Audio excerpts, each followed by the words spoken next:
ವಿದೇಶಾಂಗ ಕಾರ್ಯದರ್ಶಿ ವಿಕ್ರಮ್ ಮಿಸ್ತ್ರಿ ಇವತ್ತು ಪ್ರೆಸ್ ಮೀಟ್ನಲ್ಲಿ ಮಾಹಿತಿಯನ್ನು ಕೊಟ್ಟಿದ್ದಾರೆ. ಪಾಕಿಸ್ತಾನದ ಉಗ್ರರ ಶಿಬಿರಗಳ ಮೇಲೆ ಏರ್ ಸ್ಟ್ರೈಕ್ ಅನ್ನು ನಾವು ಮಾಡಿದ್ದೇವೆ. ಈ ಮಾಹಿತಿಯನ್ನು ಅವರು ಕೊಟ್ಟಿದ್ದಾರೆ. ಇವತ್ತು ಬೆಳಿಗ್ಗೆ ಯಶಸ್ವಿ ಕಾರ್ಯಾಚರಣೆಯನ್ನು ಮಾಡಲಾಗಿದೆ ಅಂತಕ್ಕಂಥ ವಿಚಾರವನ್ನು ಕೂಡ ತಿಳಿಸಿದ್ದಾರೆ. ಉಗ್ರರ ಶಿಬಿರವನ್ನು ಗುರಿಯಾಗಿಟ್ಟುಕೊಂಡು ದಾಳಿ ಮಾಡಲಾಗಿದೆ. ಉಗ್ರರ ಶಿಬಿರವನ್ನು ಮಾತ್ರ, ಸಾಮಾನ್ಯ ಜನರಿಗೆ ಹಾನಿಯಾಗದಂತೆ ಕಾರ್ಯಾಚರಣೆಯನ್ನು ನಡೆಸಲಾಗಿದೆ ಅಂತಕ್ಕಂಥದ್ದನ್ನು ಸ್ಪಷ್ಟಪಡಿಸಿದ್ದಾರೆ. ಅಂದರೆ ಈ ಏರ್ ಸ್ಟ್ರೈಕ್ ಮೂಲಕ ಉಗ್ರರಿಗೆ ಕಠಿಣ ಸಂದೇಶವನ್ನು ಕೊಡಲಾಗಿದೆ ಅಂತಕ್ಕಂಥದ್ದನ್ನು ಕೂಡ ಅವರು ಕೊಟ್ಟಿದ್ದಾರೆ. ಅಂದರೆ ಈ ಹಿಂದೆ ಮುಂಬೈ ದಾಳಿ ಆದಾಗ ಮತ್ತು ಪಹಲ್ಗಾಮ್ ದಾಳಿ ಇದೆರಡರ ಉದಾಹರಣೆಯನ್ನು ತಗೊಂಡು ಪಾಕಿಸ್ತಾನ ಬೆಂಬಲಿತ ಲಷ್ಕರ್-ಎ ತೊಯ್ಬಾ ಕಾರ್ಯಕರ್ತರು, ಲಷ್ಕರ್-ಎ ತೊಯ್ಬಾ ಭಯೋತ್ಪಾದಕರು ಈ ದಾಳಿಯನ್ನು ನಡೆಸಿದ್ರು. ಹಾಗಾಗಿ ಅವರ ವಿರುದ್ಧ ಭಾರತ ಪ್ರತೀಕಾರವನ್ನು ತೀರಿಸಿಕೊಂಡಿದೆ. ಉಗ್ರರ ಶಿಬಿರವನ್ನು ಮಾತ್ರ ಗುರಿಯಾಗಿಟ್ಕೊಂಡು ದಾಳಿ ಮಾಡಲಾಗಿದೆ ಅಂತಕ್ಕಂಥ ಮಾಹಿತಿಯನ್ನು ಕೊಟ್ಟಿದ್ದಾರೆ. ಇದು ಸ್ಪಷ್ಟ ಸಂದೇಶ. ನಮ್ಮ ಗುರಿ ಏನಿದ್ರು, ನಮ್ಮ ಟಾರ್ಗೆಟ್ ಏನಿದ್ರು ಉಗ್ರರು ಮಾತ್ರ, ಪಾಕಿಸ್ತಾನದ ಜನಸಾಮಾನ್ಯರಲ್ಲ.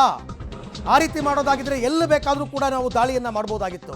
ಆದರೆ ಇಲ್ಲ, ನಾವು ದಾಳಿ ಮಾಡಿರ್ತಕ್ಕಂಥದ್ದು ಕೇವಲ ಉಗ್ರರ ವಿರುದ್ಧ.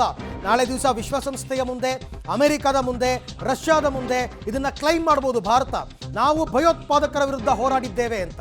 ಅದಕ್ಕೆ ಆದೇಶಗಳು ಕೂಡ ಶಬಾಷ್ ಅಂತ ಹೇಳಿವೆ ಈಗಾಗಲೇ. ಉಗ್ರರ ವಿರುದ್ಧದ ಹೋರಾಟಕ್ಕೆ ನಾವೆಲ್ಲರೂ ಕೈ ಜೋಡಿಸಬೇಕು ಅಂತ ಟ್ರಂಪ್ ಇವತ್ತು ಬೆಳಿಗ್ಗೆ ಮಾತನಾಡಿದ್ದಾರೆ. ಅದರ ಅರ್ಥ ಜಾಗತಿಕ ಮಟ್ಟದಲ್ಲಿ ನಾನು ಮಾಡಿರುವ ಕೆಲಸ ಸರಿ ಇದೆ ಅಂತಕ್ಕಂಥದ್ದನ್ನು ಭಾರತ ಪ್ರೂವ್ ಮಾಡೋದಕ್ಕೋಸ್ಕರ ಈ ಹೇಳಿಕೆಯನ್ನು ಕೊಟ್ಟಿರೋದು. ಮತ್ತು ಅಲ್ಲಿ ನಡೆದಿರ್ತಕ್ಕಂಥದ್ದು ಅದೇನೆ. ಯಾವ ಸಿವಿಲಿಯನ್ಸ್ಗೂ ಏನೂ ಆಗಿಲ್ಲ, ಯಾರ ಬೇರೆಯವರ ಕಟ್ಟಡವನ್ನು ಎಲ್ಲೂ ಧ್ವಂಸ ಮಾಡಿಲ್ಲ. ಎಲ್ಲೆಲ್ಲಿ ಉಗ್ರರು ಇದ್ದರೋ ಆ ಉಗ್ರ ಶಿಬಿರಗಳನ್ನು ಟಾರ್ಗೆಟ್ ಮಾಡಿ ನಾವು ಹೊಡೆದಿದ್ದೇವೆ ಅಂತಕ್ಕಂಥದ್ದನ್ನು ಹೇಳಿದ್ದಾರೆ. ರೈಟ್, ಈ ಎಲ್ಲ ವಿಚಾರಕ್ಕೆ ಸಂಬಂಧಪಟ್ಟಂತೆ ಮತ್ತಷ್ಟು ಮಾಹಿತಿ ನನ್ನ ಕೊಲೀಗ್ ಮಮತಾ ಅವರಿಂದ ಪಡ್ಕೊಂಡೆ. ಮಮತಾ, ಈಗ ಜಾಗತಿಕ ಮಟ್ಟದಲ್ಲಿ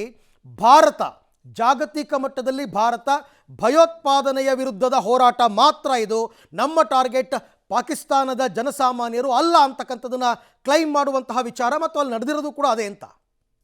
ಕರೆಕ್ಟ್, ಎಕ್ಸಾಕ್ಟ್ಲಿ. ನೀವು ಹೇಳಿದ ಹಾಗೆ 3 ವಿಚಾರಗಳನ್ನು ಸುದ್ದಿಗೋಷ್ಠಿಯಲ್ಲಿ ಸಂದೇಶದ ರೂಪದಲ್ಲಿ ಕೊಟ್ಟಿದ್ದಾರೆ. ವಿದೇಶಾಂಗ ಇಲಾಖೆ ಕಾರ್ಯದರ್ಶಿ ವಿಕ್ರಮ್ ಮಿಸ್ತ್ರಿ ಅವರು ಮಾತಾಡಬೇಕಾದ್ರೆ ಸ್ಟಾರ್ಟಿಂಗ್ಗೆ ನಾವು ನೋಡ್ಬೋದು, ಸುದ್ದಿಗೋಷ್ಠಿ ಆರಂಭ ಆಗೋದಕ್ಕೂ ಮುಂಚೆ ಒಂದು ವಿಜುವಲ್ ಅನ್ನು ಗಮನಿಸಿದ್ವಿ ನಾವು. ಅಂದರೆ ಟೆರರ್ ಅಟ್ಯಾಕ್ನ ಕಾರಣಕ್ಕೆ ಇಲ್ಲಿ ತನಕ ಅಮಾಯಕ ನಾಗರಿಕರು 350ಕ್ಕೂ ಹೆಚ್ಚು ನಾಗರಿಕರನ್ನ ನಾವು ಕಳ್ಕೊಂಡ್ವಿ, 600ಕ್ಕೂ ಹೆಚ್ಚು ನಮ್ಮ ಸೆಕ್ಯೂರಿಟಿ ಫೋರ್ಸ್ನ ಸಿಬ್ಬಂದಿಗಳನ್ನ ಕಳ್ಕೊಂಡ್ರಿ ಅನ್ನೋದನ್ನ ಹೇಳಲಾಯಿತು. ಕ್ರಾಸ್ ಬಾರ್ಡರ್ ಟೆರರಿಸಂನ ಉಗ್ರ ಪೋಷಕ ಪಾತ್ರವನ್ನ ಪಾಕಿಸ್ತಾನ ಹೇಗೆ ಮಾಡ್ತಾ ಇದೆ ಅನ್ನೋದನ್ನ ಬ್ರೀಫಿಂಗು ಮುಂಚೆನೆ ಒಂದು ಸೈಲೆಂಟ್ ಮೆಸೇಜ್ ಅನ್ನ ಇಡೀ ವಿಶ್ವಕ್ಕೆ ಕೊಟ್ಟರು. ಯಾಕಂದ್ರೆ ಇಡೀ ವಿಶ್ವ ಇವತ್ತಿನ ಸುದ್ದಿಗೋಷ್ಠಿಯನ್ನು ನೋಡ್ತಾ ಇತ್ತು. ಭಾರತ ತನ್ನ ನೆಲದಲ್ಲಿ ಬಂದು ತನ್ನ ನಾಗರಿಕರ ರಕ್ತ ಹರಿಸುವಂತಹ ವಿಚಾರದಲ್ಲಿ ಸುಮ್ಮನೆ ಕೂತ್ಕೊಳ್ಳಲ್ಲ ಅನ್ನೋದನ್ನ 3ನೇ ಸಲ ಕೂಡ ತೋರಿಸೋ ಕೆಲಸವನ್ನು ಮಾಡ್ತು.